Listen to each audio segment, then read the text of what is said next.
আসুন আমরা সকলে একবার উঠে দাঁড়াই এবং ঈশ্বরের উদ্দেশ্যে আমরা জোরে করতালি দিয়ে তাকে উৎসাহ জানাই। আসুন সকলে উঠে দাঁড়াই এবং আমরা তিনবার হালেলুয়া বলতে চাই। আমাদের যতটা শক্তি রয়েছে ততটা শক্তি দিয়ে আমরা ঈশ্বরকে উৎসাহ প্রদান করবো। আমরা তিনবার হালেলুয়া বলবো। 1 2 3 হালেলুয়া। আপনি যদি ঈশ্বরে গিয়ে এসে আনন্দিত হয়ে থাকেন, আপনার পাশে যে রয়েছে তাকে বলুন, ঈশ্বর আজকে আপনাকে স্বাগতম জানিয়েছে। আসুন আপনার যে পাশে রয়েছে তাকে বলুন যে ঈশ্বর আপনাকে স্বাগতম জানিয়েছে। হালেলুয়া। আসুন আমরা সকলে প্রার্থনাতে যাই। হালেলুয়া। আসুন আমরা প্রার্থনাতে যাই। স্বর্গস্থ মহান পিতা, তোমাকে আরেকটিবার ধন্যবাদ করছি, আরেকটিবার তোমার নাম আমরা উদ্ধার করছি পিতা, কারণ তুমি সেই রাজাধিরাজ, তুমি প্রভুদের প্রভু, তুমি সর্বশক্তিমান ঈশ্বর, তুমি ক্রোধেধীর, তুমি দয়াতে মহান পিতা। আজকে এই মুহূর্তে আমরা তোমাকে আমাদের জীবনে আহ্বান করতে চাই পিতা। তুমি আমাদের জীবনে আইসো মহান যিশুর নামে পিতা। তুমি সমস্ত ক্ষমতাশালী ঈশ্বর, তুমি দয়ার ঈশ্বর পিতা, তুমি সেই আজ্ঞাকারী ঈশ্বর পিতা। তুমি আমাদেরকে জন্ম দিয়েছো, এই পৃথিবীতে পাঠিয়েছো তোমার উদ্দেশ্য বাস্তবায়ন করার জন্য পিতা। সেই উদ্দেশ্য আমাদের জীবনে তুমি বাস্তবায়ন করো মহান যিশুর নামে পিতা। ধন্যবাদ জানাচ্ছি সেই জুন মাসের জন্য পিতা, ধন্যবাদ জানাচ্ছি সেই মে মাসের জন্য পিতা, ধন্যবাদ জানাচ্ছি এপ্রিল মাসের জন্য পিতা, ধন্যবাদ জানাচ্ছি ফেব্রুয়ারি মাসের জন্য পিতা, ধন্যবাদ জানাচ্ছি জানুয়ারি মাসের জন্য পিতা, এবং আরেকটি সপ্তাহ তুমি আমাদের জীবনে যুক্ত করেছো। এই জন্য তোমার মহান নামে ধন্যবাদ করছি মহান যিশুর নামে। আমাদের জীবন থেকে শয়তানের যে ধরনের ব্যারিয়ারগুলো রয়েছে পিতা, এই মুহূর্তে তুমি আমরা ধ্বংস ঘোষণা করছি মহান যিশুর নামে। তুমি আমাদের জীবন দ্বারা তুমি গৌরবান্বিত হও পিতা। পিতা বিশ্বভাবে প্রার্থনা করতে চাই এই মুহূর্তে যারা তোমার সাক্ষাৎ আমরা উপস্থিত হয়েছি পিতা, আমাদের জীবন দ্বারা তুমি গৌরবান্বিত হও মহান যিশুর নামে। আমাদের সমস্ত পাপ অপরাধ তুমি ক্ষমা করো মহান যিশুর নামে। পিতা বিষয়ে প্রার্থনা করতে চাই সে মায়েদের জন্য পিতা, তোমার কাছে সে আকাঙ্ক্ষা করছে পিতা, তোমার কাছে একটি বাচ্চার জন্য হাহাকার করছে পিতা। আজকে এই মুহূর্তে ঘোষণা করছি এই বছরের মধ্যে তার গর্ভে সন্তান তুমি দিবে মহান যিশুর নামে। আমরা বিশেষভাবে প্রার্থনা করছি সেই ছাত্রছাত্রীর জন্য পিতা, সেই স্টুডেন্টদের জন্য পিতা যারা পড়ালেখা করছে, যারা সে জীবনে দাঁড়াতে চায় পিতা, তুমি তাদের জীবনে সে উন্নতি দান করো মহান যিশুর নামে। পিতা বিষয়ে প্রার্থনা করতে চাচ্ছি সেই লোকদের জন্য, সেই সন্তানদের জন্য পিতা, তোমার সাক্ষাতে সবসময় তারা সে দশমাংশ নিয়ে আসে, দান নিয়ে আসে, ভালোবাসে উপর নিয়ে আসে পিতা, তুমি তাদেরকে প্রচুর পরিমাণ আশীর্বাদ দান করো মহান যিশুর নামে। পিতা সেই আশীর্বাদ এমন পর্যায়ে যাতে চলে যেতে পারে, তারা বলতে পারে যে এই আশীর্বাদ যথেষ্ট হয়েছে মহান যিশুর নামে। আমাদের জীবন দ্বারা তুমি গৌরবান্বিত হও, আমাদের সকল পাপবাদ ক্ষমা করো, আর এই সকল প্রার্থনা চাই মহান যিশুর নামে। আমিন আমিন। দয়া করে বসবেন।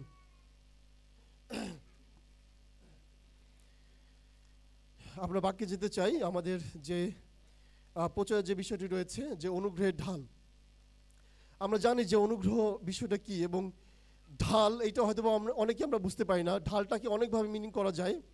যদি আমরা যুদ্ধক্ষেত্রে আমরা যদি কখনো যেয়ে থাকি, বা যুদ্ধ ক্ষেত্রে আমাদের বিপক্ষ দল যখন আমাদেরকে আক্রমণ করতে আসে, এবং যে অস্ত্র আমরা প্রতিরক্ষা হিসাবে ব্যবহার করে থাকি সেটাকে ঢাল বলা হয়। এই ঢাল আমরা যদি উদাহরণস্বরূপ যদি বলি, যেমন দাউদ এবং গলিয়াদের যখন যুদ্ধ হয়েছিল, গলিয়াদ তার হাতে বর্শা ছিল, গলিয়াদের হাতে সে তরবারি ছিল, তার সারা শরীরে পিত্তল বা লোহার সে পোশাক ছিল, কিন্তু এর পাশাপাশি তার সাথে সে ঢাল ছিল।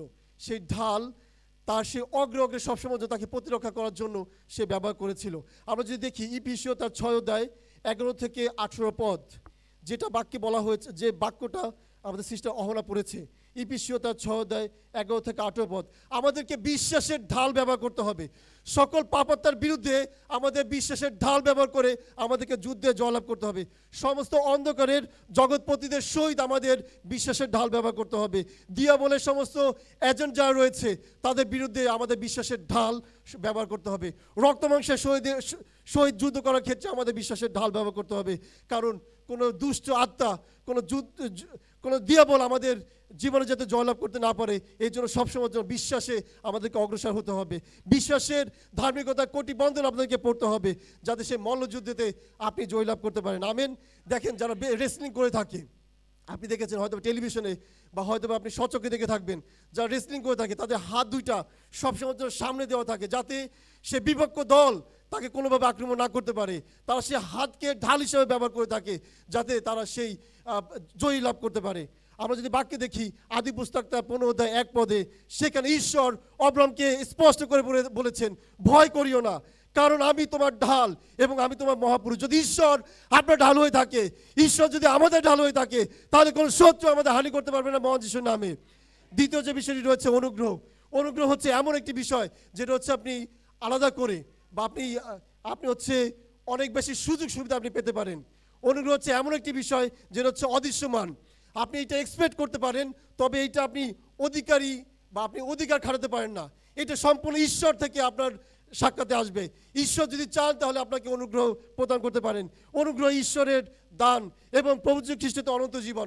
যদি আপনি অনুগ্রহ পেয়ে থাকেন, যদি আপনি ঈশ্বরের সেই অনুগ্রহের মধ্যে জীবনযাপন করেন, তাহলে আপনি অনন্ত জীবন পাবেন মহান যিশুর নামে। অনুগ্রহ হচ্ছে একটা অদৃশ্যমান শক্তি। যেমন যদি আমরা উদাহরণস্বরূপ বলি, এই বিদ্যুৎ যখন স্থায়ী থাকে, বিদ্যুৎ যখন আসে তখন আমরা আলো অনুভব করতে পারি। সেই ইলেকট্রিসিটি থাকা অবস্থাতে বাতি জ্বলছে, এই মাইক্রোফোন ব্যবহার করতে পারছি। ঠিক একইভাবে যখন ঈশ্বর আপনার সহিত থাকবে, ঈশ্বরের সেই অনুগ্রহের মধ্যে আপনি থাকবেন, তখন অন্যরা আপনাকে মঙ্গলবার জানাবে, অন্যরা আপনাকে স্বাগতম বলবে, অন্যরা আপনার সুগান গাইবে, কারণ ঈশ্বর আপনার সভাপতি রয়েছে। এই অনুগ্রহের জন্য আপনি জীবনে উন্নতি লাভ করতে পারবেন যেখানে অন্যরা ব্যর্থ হচ্ছে। এই অনুগ্রহের জন্য আপনি আত্মিকভাবে বৃদ্ধি লাভ করতে পারবেন। আমেন। এই অনুগ্রহের জন্য আপনি শত্রুর হাত থেকে আপনি রক্ষা পাবেন। পুরাতন নিয়মে একটা বালকের কথা বলা হয়েছে, আপনারা সকলে সেই গল্পটা জানেন। এবং তিনি ঈশ্বরের কাছ থেকে স্বর্গীয়ভাবে প্রচুর পরিমাণে আশীর্বাদ দান পেয়েছিলেন এবং অনুগ্রহ প্রাপ্ত হয়েছিলেন। তিনি পিতার 11তম বালক ছিলেন, তিনি বড় ছেলে ছিলেন না। তার নাম হচ্ছে যোসেফ। আমরা যদি দেখি, পিতা তাকে প্রচুর পরিমাণে ভালোবাসতেন, কারণ বৃদ্ধ অবস্থাতে যাকব যোসেফকে পেয়েছিলেন এবং উপহার স্বরূপ তাকে একটি কোট দিয়েছিলেন। এবং তখন থেকেই তার ভাইদের মধ্যে সেই সমস্যা তৈরি হলো, তাদের মধ্যে সেই হিংসতা বা তাদের মধ্যে সেই হিংসা শুরু হলো। এবং আমি এই মুহূর্তে প্রার্থনা করছি, আপনি এমন যেখানে যাবেন না কেন, লোকেরা আপনার উন্নতি দেখে আপনাকে হিংসা করবে এখন থেকে মহান যিশুর নামে।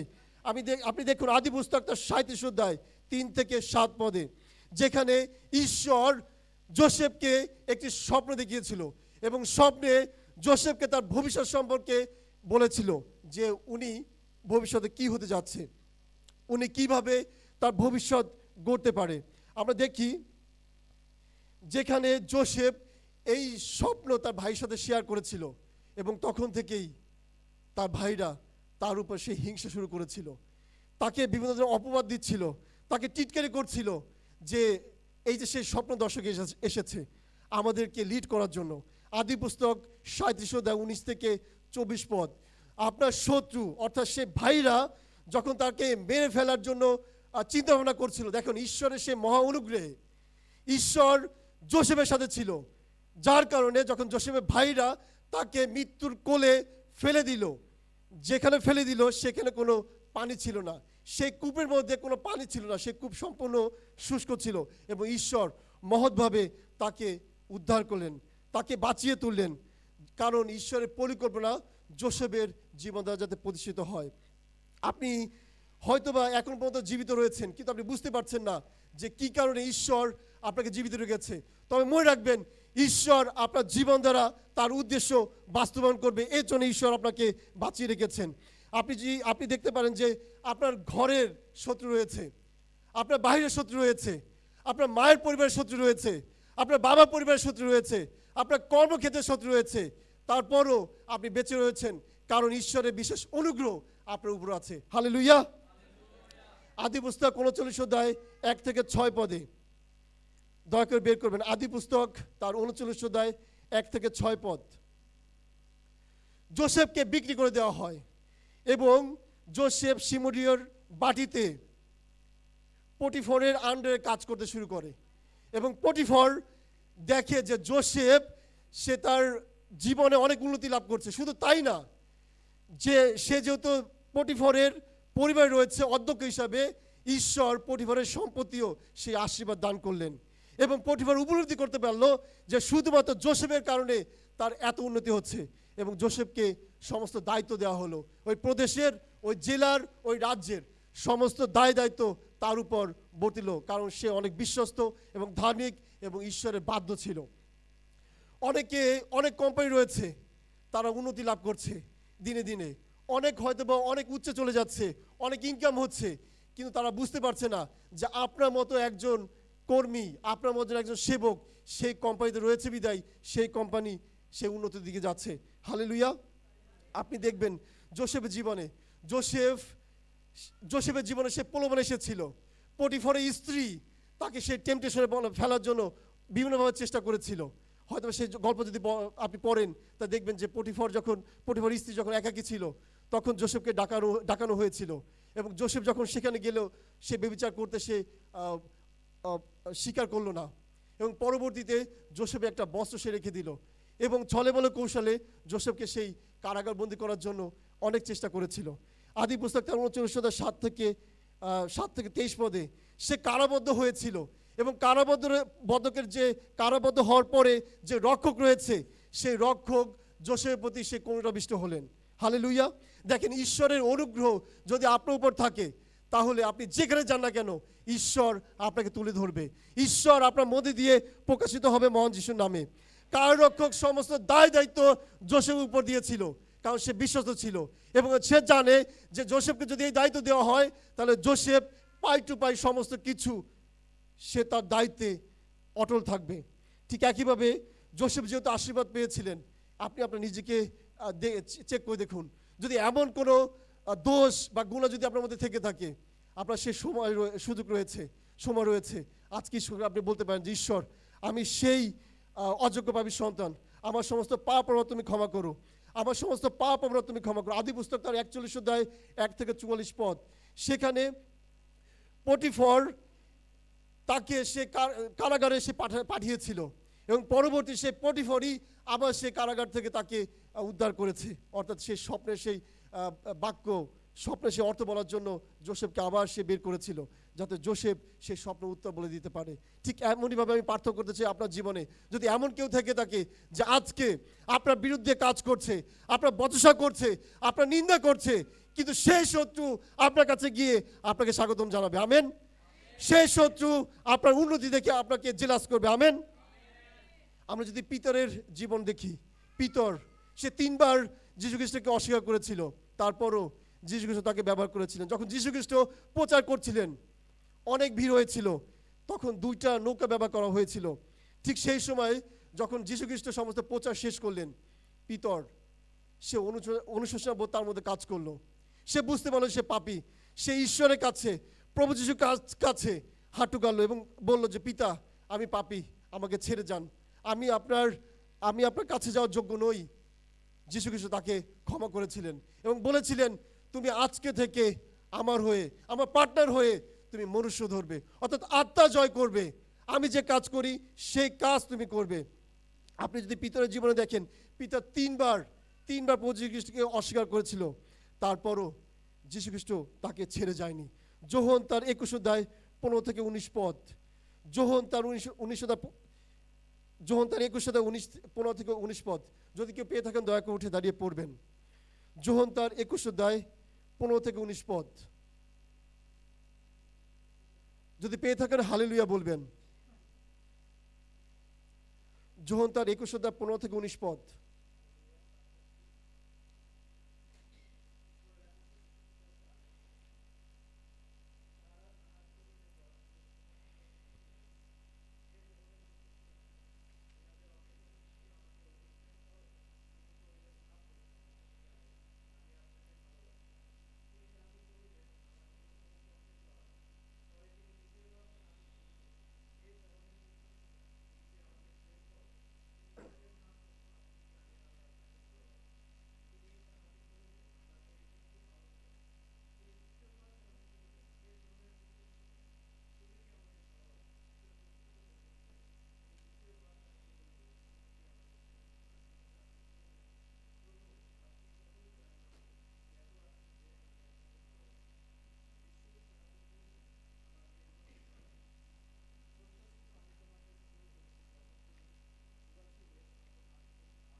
আমেন। যীশু খ্রিস্ট পিতরকে সেই পছন্দ করেছিলেন এবং তাকে সিলেকশন করেছিলেন যাতে সে তার হয়ে কাজ করতে পারে। যীশু খ্রিস্ট 3 বার তাকে জিজ্ঞাসা করেছিলেন, তুমি কি আমাকে ভালোবাসো কিনা? এবং পিতর বলেছিলেন, হ্যাঁ প্রভু, আমি আপনাকে ভালোবাসি। তাহলে তুমি আমার মেষ দিয়ে ওকে চড়াও। যীশু খ্রিস্ট তাকে সে দায়িত্ব দিয়েছিলেন এবং সে মেষ চড়ানোর জন্য সে সুযোগ সবাই পায় না। অনেকের অপরচুনিটি থাকে, কিন্তু সেই অপরচুনিটি কিনে এলো আবার সেই ব্যক্তিবর্গ অনেক কম। তাই যখন আমরা অনুগ্রহের কথা বলে থাকি, তখন আপনি আপনার পিছনে কি করেছেন ঈশ্বর সেটার দিকে তাকান না, কারণ ঈশ্বর সাহায্য করেন আপনাকে, আপনি যাতে সামনের দিকে এগিয়ে যেতে পারেন। লূক তার 22 অধ্যায় 31 থেকে 32 পদ, লূক তার 22 অধ্যায় 31 থেকে 32 পদ। যীশুখ্রিস্ট পিতরকে অনেক বেশি পছন্দ করতেন এবং যীশুখ্রিস্ট পিতরকে বলেছিলেন, শয়তানের পরিকল্পনা রয়েছে তোমার জীবন দ্বারা, শয়তান তোমার জীবনকে ধ্বংস করতে চায়, কিন্তু আমি তোমার জন্য প্রার্থনা করছি, শয়তান কোনোভাবে তোমাকে হানি করতে পারবে না, তোমার জীবনকে ধ্বংস করতে পারবে না। যীশুখ্রিস্ট সে পিতরের জন্য প্রার্থনা করেছিলেন এবং পিতরের যে সমস্যা সেটা কনভার্ট হয়ে ইস্করিওতীয় জিহুদার জীবনে গিয়েছিল এবং ইস্করিওতীয় জিহুদা সে 3 বার যীশুখ্রিস্টকে অস্বীকার করেছিল। যদি একটা আত্মসাক্ষ্য দেই, আমি যখন সিঙ্গাপুরে গিয়েছিলাম, আমার জীবনে প্রথম দেশে বাইরে যাওয়া, সিঙ্গাপুর থেকে আমি একটা বাস স্টপ থেকে আমি মেরিনা বেতে যাব, ঠিক এমন অবস্থাতে আমি বাস স্টপে দাঁড়িয়ে আছি, সব কিছু নতুন, কিছু বুঝে ওঠার ক্ষমতা নেই। সেখানে কিউ মেনটেন করে 3টা বা 4টা সিরিয়াল মেনটেন করে আপনাকে বাসে উঠতে হবে। এবং যখন আমি সেখানে উপস্থিত হই, সেখানে বড় সাইনবোর্ড দেওয়া এবং পাশাপাশি কোন গাড়ি কোন পথ দিয়ে যাবে সেটা ওখানে ডিসপ্লেতে উঠছিল, কিন্তু আমি আসলে বুঝতে পারছিলাম না যে কোন গাড়িতে আমি যাব। পাশাপাশি আমাদের সে বিচলন দেখে একজন মহিলা আমাদের কাছে আসলো এবং বলল যে, ব্রাদার তুমি কি চাচ্ছ? তখন আমি বললাম যে আসলে আমি মেরিনা বেতে যাব। সে তখন আমাকে ইনস্ট্রাকশন দিল, একটা কাজ করো, তুমি এই কিউয়ে মেনটেন করো এবং গাড়ি এই সময়ে চলে আসবে, তখন তুমি গাড়িতে উঠবে এবং গাড়িকে বলবা তোমাকে নামিয়ে দেবে। এবং সে আমাকে এইটাই জিজ্ঞাসা করলো আরও যে তোমার কাছে কি খুচরা ডলার হবে কি না? আমি বললাম হ্যাঁ, আমার কাছে খুচরা ডলার নেই, তবে আমার কাছে $10 $15 এরকম ছিল। দেন পরবর্তীতে সে আমাকে এইভাবে সাজেশন করলো, তুমি যখন গাড়িতে উঠবা তখন তোমার টিকিটের যে সমপরিমাণ টাকা সেইটা তোমাকে দিতে হবে, আদারওয়াইজ তোমাকে কার্ড ব্যবহার করতে হবে। এখন আমি তার কাছে জিজ্ঞাসা করলাম যে টিকিটের মূল্য কত? সে যেহেতু সচরাচর ওই দেশের নাগরিক, সে আমাকে বললো যে $3, এবং আমাদের কাছে সে $3 ছিল না।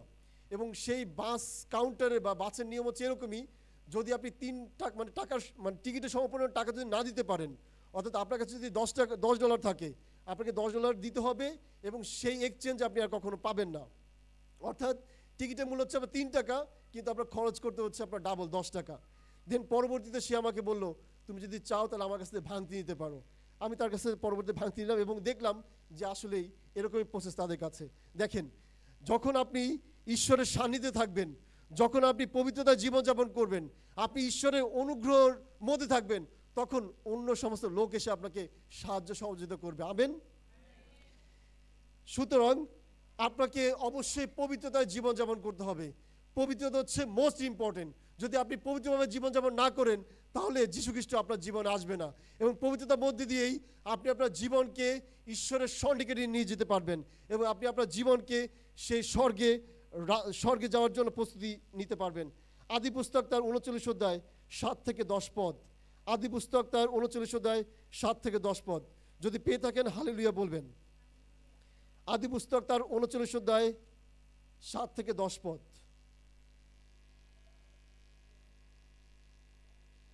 পেয়েছেন? এখানে ঈশ্বর যোসেফকে যেভাবে ব্যবহার করে যাচ্ছিল, এবং যোসেফ যেহেতু ভয়শীল একজন ব্যক্তি ছিলেন, ঈশ্বরের উপর তার বিশ্বাস অগাধ ছিল এবং ঈশ্বর তার উপর সেই প্রত্যাশা, তার উপর সেই আশা ছিল এবং সেই অনুগ্রহ ছিল, যার কারণে যখন সেই স্ত্রী, পটিফরের স্ত্রী তাকে সেই সুযোগ দিয়েছিল, সেই সুযোগ সে কখনোই গ্রহণ করেনি এবং সে বলেছিল, আমার ঈশ্বর ধার্মিকতার ঈশ্বর, আমি কি করিয়া সে দুষ্কর্ম করিতে পারি। ঈশ্বরের উপর তার ভয়শীল ছিল এবং সে পাপ থেকে তার নিজেকে দূরে গেছিল বিদায় ঈশ্বর তাকে প্রচুর পরিমাণে আশীর্বাদ দান করেছিল। গণনা পুস্তক তার 23 অধ্যায় 17 থেকে 24 পদ আমরা এখানে জানি যে বালাক রাজা সে ভাওবাদী বিলিয়মকে হায়ার করেছিল ইসরায়েল জাতিকে অভিশাপ দেওয়ার জন্য। আপনারা হয়তো এই গল্পটা জানেন এবং আপনারা এইটাও জানেন যে ইসরায়েল জাতি হচ্ছে ঈশ্বরের মনোনীত জাতি। ইসরায়েল জাতির বিরুদ্ধে এই পর্যন্ত যে জাতি উঠেছে সেই জাতি ধ্বংসপ্রাপ্ত হয়েছে। ঠিক একইভাবে যখন বালাক রাজা ভাওবাদী বিলিয়মকে হায়ার করলো যে ইসরায়েল জাতিকে অভিশাপ দেওয়ার জন্য, কিন্তু ভাওবাদী বিলিয়ম জানতেন যে ইসরায়েলের যে ঈশ্বর সে ধার্মিকতার ঈশ্বর, সে পবিত্রতার ঈশ্বর। এবং বিলিয়ম সে অভিশাপ দেওয়ার পরিবর্তে সে আশীর্বাদ করেছিলেন ইসরায়েল জাতিকে। এবং এক সময় বিলিয়ম সে অনুশোচনা বোধ করেছিল এবং বুঝতে পেরেছিল যে সে পাপে লিপ্ত হচ্ছে। এক পর্যায়ে গিয়ে বালাক রাজা সে বাই ফোর্সফুলি ভাওবাদী বিলিয়মকে বলেছিলেন, তোমাকে আমি হায়ার করেছি যাতে তুমি লাভবান হতে পারো, তোমাকে আমি হায়ার করেছি যাতে তুমি ইসরায়েল জাতিকে অভিশাপ দিতে পারো, কিন্তু বরঞ্চ তুমি তাদেরকে আশীর্বাদ করছো। এবং পরবর্তীতে ভাওবাদী বিলিয়ম বালাক রাজাকে বলেছিল যে ঠিক আছে, আপনি ক্ষান্ত হইয়েন না, আমি আপনার জন্য পথ প্রস্তুত করছি, আপনি ইসরায়েল জাতিকে একটা ভোজনের জন্য আমন্ত্রণ করুন এবং আপনার যে কন্যা রয়েছে তাদেরকে আকর্ষণীয় পোশাক পরতে বলুন। যখন তারা ব্যভিচারে লিপ্ত হবে তখন ঈশ্বর সেই ইসরায়েল জাতিকে সে ধ্বংস করবে বা তাদের শাস্তি দিবে। ঠিক একইভাবে আমরা যদি দেখি গণনা পুস্তক তার 25 অধ্যায় 1 থেকে 19 পদে, গণনা পুস্তক তার 25 অধ্যায় 1 থেকে 19 পদে সেই বালাক রাজা সে ভোজের আয়োজন করেছিল এবং ইসরায়েল জাতি সে ব্যভিচারে লিপ্ত হয়েছিল, সেই মহিলাদের সঙ্গে সে ব্যভিচারে লিপ্ত হয়েছিল। এবং পরবর্তীতে সেই ঈশ্বর ইসরায়েল জাতিকে শাস্তি দিয়েছিলেন এবং একদিনে 24,000 লোক সেদিনে মৃত্যুবরণ করেছিল। কিন্তু ঈশ্বর আমাদেরকে অনুগ্রহ দান করবে মহান যিশুর নামে, আমেন। এবং সে মৃত্যুর কোনো কারণ আমাদের জীবনে আসবে না মহান যিশুর নামে, আমেন। আমরা দেখি পবিত্রতা একটা গুরুত্বপূর্ণ অংশ আমাদের জীবনে। যদি আপনি পবিত্র থাকেন তখন আপনি যা কিছু চেষ্টা করবেন ঈশ্বরের কাছ থেকে আপনি তাই পাবেন। পবিত্রতা হচ্ছে ঈশ্বরের একটা অঙ্গ যেখানে আপনি কোনো অপবিত্রতা বসে চলতে পারবেন না। আপনার নিজেকে সবসময়ের জন্য সেপারেট রাখতে হবে। সমস্ত বাহ্যিক যে ধরনের কার্যক্রমগুলো রয়েছে সেই কার্যক্রম থেকে আপনাদেরকে সেপারেট রাখতে হবে যাতে আপনি সে স্বর্গের পথ প্রস্তুত করতে পারেন। গীতসংহিতা তার 18 অধ্যায় 35 পদ, গীতসংহিতা 18 অধ্যায় 35 পদ, যদি কেউ পেয়ে থাকেন দয়া করে উঠে দাঁড়িয়ে পড়বেন। গীতসংহিতা 18 অধ্যায় 35 পদ।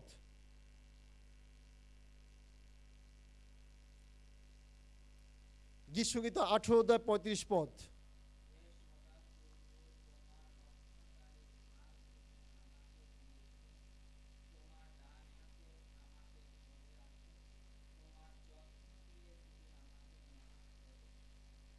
সেই ঈশ্বর আমাদের ঢাল এবং তিনি প্রকৃতভাবে রক্ষা করতে চান আমাদের জীবনকে। আমাদেরকে পাপ থেকে দূরে থাকতে হবে, ঈশ্বরের অনুগ্রহের মধ্যে আপনাকে আবৃত থাকতে হবে যাতে ঈশ্বরের সমস্ত পরিকল্পনা আপনার জীবনে বাস্তবায়ন হয়। সুতরাং পাপ থেকে যে ব্যক্তি দূরে থাকে না সে হচ্ছে শয়তানের পার্টনার। এর জন্য আপনি যদি ঈশ্বরের পার্টনার হতে চান আপনাকে অবশ্যই সে পাপ, কালিমা, বচসা, পরনিন্দা থেকে আপনাকে দূরে থাকতে হবে। আমি সংক্ষেপে আরেকটা আত্মসাক্ষ্য দিয়ে আমি আমার প্রচার এখানে শেষ করতে চাই। 2019 সালে যখন আমি কালীগঞ্জে গেলাম এবং সেখানে একটা বড় নদী ছিল, তখন আনুমানিক দুপুর 2টা বা 2:30টার দিকে প্রত্যেকটা পরিবার থেকে প্রায় সংখ্যক সমস্ত লোকগুলো নদীতে গোসল করতে যায়। ঠিক একই সময় আমি এবং আমার বন্ধু কয়েকজন মিলে সেই নদীর পাড়ে গেলাম এবং হঠাৎ করে কোনো একটা বন্ধুর মাধ্যমে একটা প্রপোজাল আমার কাছে আসে যে তুই যদি এই নদী পার হয়ে ওই পারে যেতে পারিস এবং ওই পার থেকে যদি আবার ফিরে আসতে পারিস 10 মিনিটের মধ্যে তাহলে তোকে 200 টাকা দিব এবং 1 কেজি মিষ্টি ইনস্ট্যান্ট বাই তোকে দিব, তোকে খেতে হবে। ঠিক আমি চেক করে দেখলাম যে আমি কালীগঞ্জ থেকে যখন খুলনাতে ফিরবো আমার পকেটে পর্যাপ্ত টাকা ছিল না।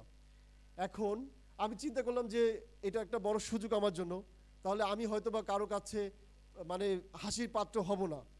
ঠিক আমি চ্যালেঞ্জ গ্রহণ করলাম এবং নদীর এই পার থেকে ওই পার পর্যন্ত খুব সহজে চলে গেলাম। কিন্তু ওই পার থেকে যখন এই পারে ফিরবো, অনেক প্রচণ্ড স্রোত ছিল এবং ওই পারের পানিটা অনেক কালো ছিল। আমি প্রথমে দেখেই ভয় পেয়েছি যে এখন যদি আমি নামি তাহলে হয়তো বা আমি এখানে শেষ হয়ে যেতে পারি। কিন্তু চ্যালেঞ্জ তো চ্যালেঞ্জ, এবং আমি যদি চ্যালেঞ্জে হেরে যাই তাহলে আমাকে সে 200 টাকা গুনতে হবে, এবং 1 কেজি টাকাও কিন্তু আমার পকেটে নেই, মিষ্টির টাকা। ঠিক আমি ঈশ্বর বলে নদীতে ঝাঁপ দিলাম। জাস্ট 10 হাত যাওয়ার পরেই আমার মধ্যে যেমন কাজ করছিল যে তুই এখনই নদীর তলে হয়তো চলে যাবি, তোকে এখনই টেনে নেওয়া হবে, এরকম একটা ইতস্তবোধ বা কেউ হয়তো আমার ভিতরে কথা বলছিল। ঠিক সেই সময় আমি সম্পূর্ণভাবে ঈশ্বরের নাম নিয়ে আমি উল্টো হয়ে আবার সাথে সাথে ওই পারে চলে গেলাম।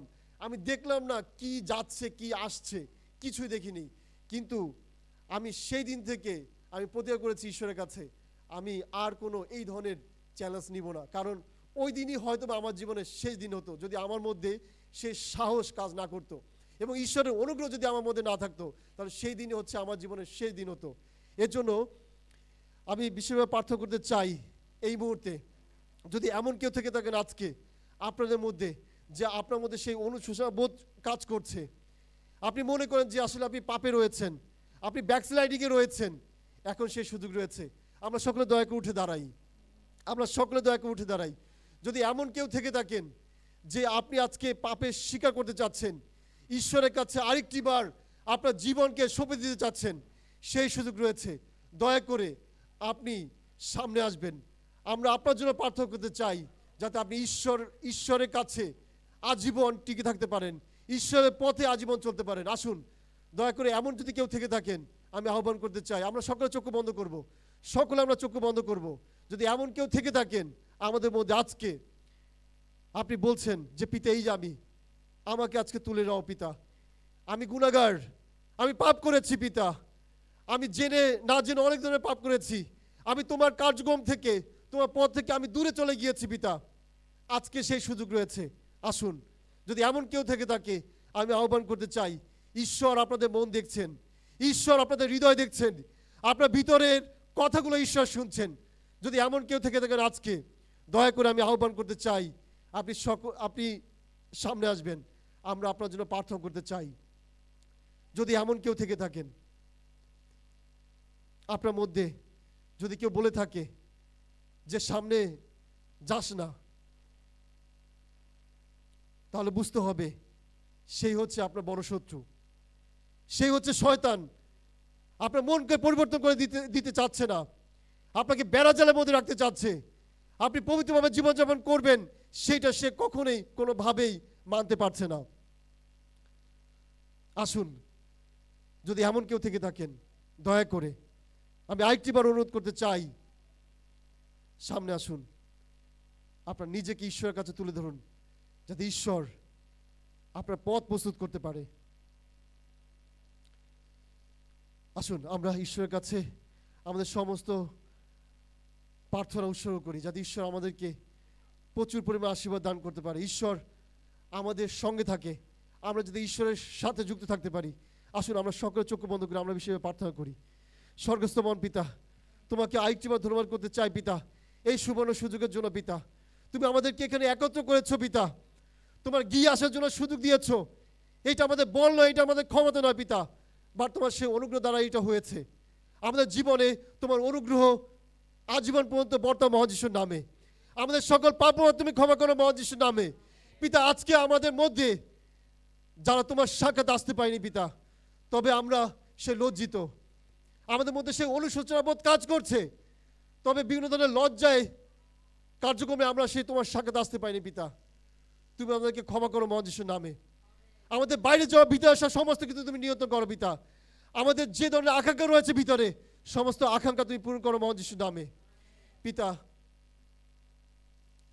আমাদের জীবনটা তুমি গৌরবান্বিত হও, আমাদের অর্থনৈতিক দিক, আমাদের সামাজিক দিক, আমাদের অবপটন সমস্ত কিছু আমাদের জীবন থেকে তুমি উৎপাদন করো মহান যিশুর নামে। আমাদের জীবনকে তোমার সেই জীবনকে যুক্ত করছি পিতা, আমরা তোমার সাথে যুক্ত হচ্ছি পিতা। আমরা অভাব অনটনের মধ্যে আর থাকতে চাই না পিতা, আমরা পাপের মধ্যে আর থাকতে চাই না পিতা। আমাদের সমস্ত পাপ অপরাধ তুমি ক্ষমা করো মহান যিশুর নামে। পিতা বিষয়ে প্রার্থনা করতে চাই যারা এই প্রার্থনা বিষয় রেখেছে পিতা। এই প্রার্থনা তুমি আত্মসাক্ষে পরিণত করো মহান যিশুর নামে। যদি ইনকামের দরকার হয় তাদের জীবনে তুমি ইনকাম আনয়ন করো মহান যিশুর নামে। পিতা, বিষয়ে প্রার্থনা করতে চাই যারা যে ধরনের প্রার্থনা বিষয় তোমার কাছে রেখেছে পিতা, গভীর প্রার্থনা বিষয় একমাত্র তুমিই জানো পিতা। সে প্রার্থনা উত্তর দাও মহান যিশুর নামে। পিতা, যদি কোনো ব্যারিয়ার থাকে তাদের জীবনে, শয়তান তাদেরকে আটকে রেখেছে পিতা, শিকল দিয়ে আটকে রেখেছে, পাপের মধ্যে জীবনযাপন করছে পিতা, আজকে এই মুহূর্তে তাদেরকে মুক্ত ঘোষণা করছে মহান যিশুর নামে। পিতা, বিষয়ে প্রার্থনা করতে চাচ্ছি এই মুহূর্তে যারা আমরা এখানে রয়েছি, আমাদের তুমি রিক্ত হস্তে ফিরে দিবে না মহান যিশুর নামে। আমাদের সমস্ত আকাঙ্ক্ষা, আমাদের সমস্ত অববন্টন, সমস্ত কিছু তুমি পরিপূর্ণ করবে মহান যিশুর নামে। পিতা, আমাদের পিছনে পরিবার রয়েছে, পরিবারের সমস্ত সদস্যকে তোমার কাছে রাখছি পিতা, তাদের সমস্ত যোগান দাও মহান যিশুর নামে। আমাদেরকে আরো বেশি আত্মিকতায় তুমি বৃদ্ধি সাধন করো পিতা। আমরা যেমনটা তোমার সাক্ষাতে এসেছি পিতা, যেমনটা তুমি আমাদেরকে সূচি করেছো, তোমাদের টিকে থাকতে, স্থির থাকতে আজীবন পর্যন্ত তোমাদেরকে সাহায্য করো মহান যিশুর নামে। এবং তোমার সেই দ্বিতীয় আগমনের জন্য আমাদেরকে তুমি প্রস্তুত করো মহান যিশুর নামে। আর এই সকল প্রার্থনা চাই মহান যিশুর নামে। Amen, amen. দয়া করে বসবেন। আসুন, এখন ঈশ্বরকে দেওয়ার সুযোগ রয়েছে। আমরা ঈশ্বরকে দিব যেমনটা এর আগে আমরা দিয়েছি। আমরা নেচে গিয়ে ঈশ্বরকে আমাদের যে থ্যাঙ্কস গিভিং যে উপরটা নিয়ে এসেছি, আমরা পিছন দিক থেকে রো করে আমরা আসবো, ঈশ্বরকে দিব। আসুন আমরা দয়া করে সকলে উঠে দাঁড়াই। আমরা একটা গানের মাধ্যমে আমরা ঈশ্বরকে আমাদের ভালোবাসার সে থ্যাঙ্কস গিভিং উপহার দিতে চাই। আসুন দয়া করে আমরা সকলে উঠে দাঁড়াই। আমরা সকলে উঠে দাঁড়াই।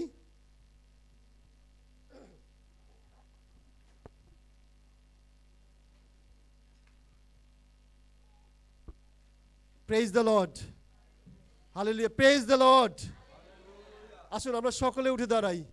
আমরা অবশ্যই সকলে নাচতে নাচতে, গাইতে গাইতে এসে আমরা সেই ভালোবাসার উপর দিব, যাতে ঈশ্বর সেই ভালোবাসার থ্যাঙ্কস গিভিং আপনার গ্রহণ করে।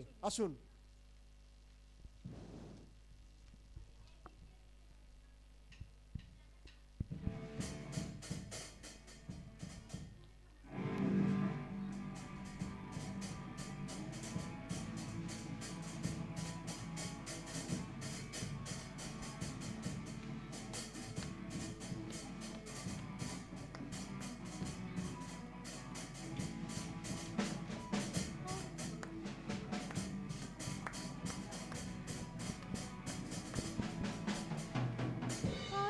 সারাদিন থাকি আমি তোমারই প্রেমের প্লাবনে, আমার জীবনে প্রভুর গৌরব। আনন্দে সারাদিন থাকি আমি তোমারই প্রেমের প্লাবনে, আমার জীবনে প্রভুর গৌরব।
পিতা, বিষয়ে প্রার্থনা করতে চাই এই থ্যাঙ্কসগিভিং জন্য পিতা। তুমি তোমার রাজ্য বৃদ্ধির ক্ষেত্রে এটা ব্যবহার করো মহান যিশুর নামে পিতা। আমরা সেই মাসের একটি সময় তোমার কাছে সে ধন্যবাদের উপহার নিয়ে এসে থাকি পিতা। তুমি তোমার সেই অগ্নি দ্বারা তুমি সূচি করো, পবিত্র করো পিতা, এবং তোমার সেই কার্যে তুমি ব্যবহার করো মহান যিশুর নামে পিতা। যে গৃহ থেকে এই উপরে এসেছে পিতা, সে থ্যাঙ্কসগিভিং উপরে এসেছে, তাদেরকে তুমি 100 গুণ ফিরিয়ে দাও মহান যিশুর নামে। সমস্ত অবপর্টন পিতা তাদের জীবন থেকে না বলছি এই মুহূর্তে মহান যিশুর নামে। আমাদের জীবনে তুমি গৌরবান্বিত হও, সঙ্গে থাকো, সঙ্গে চলো। আর এই প্রার্থনা চাই মহান যিশুর নামে, আমেন।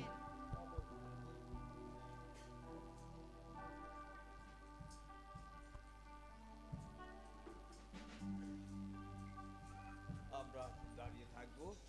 আমরা শুনেছি যে আজকে কিন্তু ধন্যবাদ কৃতজ্ঞতা জানানোর দিন, মাসের প্রথম শুক্রবার। আমরা বিগত মাসের জন্য আমরা প্রভুকে কৃতজ্ঞতা ধন্যবাদ জানাবো, কারণ তিনি আমাদের সুরক্ষা করেছেন। আমরা মরে যাই নাই, আমরা জীবিত আছি।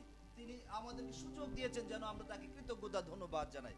আমি বাক্য থেকে একটা অংশ শুনতে চাচ্ছি, বিশেষভাবে একটু ইয়েতে করছি। আমরা একটু হাত বাড়িয়ে দিব, যিনি প্রভুর বাক্যের পরিচর্যা করেছেন, প্রভু যেন তাকে স্পর্শ করেন, আরো আশীর্বাদে পূর্ণ করেন। আসুন আমরা প্রার্থনায় যাই। প্রেমময় সর্বশক্তিমান জীবন্ত ঈশ্বর পিতা, স্বর্গীয় ঈশ্বর বাবা, আমরা আপনার গৌরব করি, প্রশংসা করি, কারণ আপনি সর্বশক্তিমান ঈশ্বর, মহাপবিত্র ঈশ্বর, জীবন্ত ঈশ্বর পিতা। আমরা ধন্যবাদ জানাই মঙ্গলময় পিতা পাস্টর সুমনের জন্য, প্রভু মঙ্গলময় পিতা।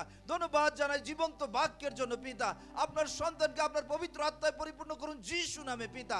পিতা তার স্ত্রী সন্তানদের প্রতি মঙ্গল করুন যিশু নামে পিতা। তার পরিবারের সাথে যুক্ত যারা রয়েছে প্রত্যেকের মঙ্গল করুন যিশু নামে পিতা। আপনার আত্মার নিয়ন্ত্রণ পরিচালনা দান করুন যিশু নামে পিতা।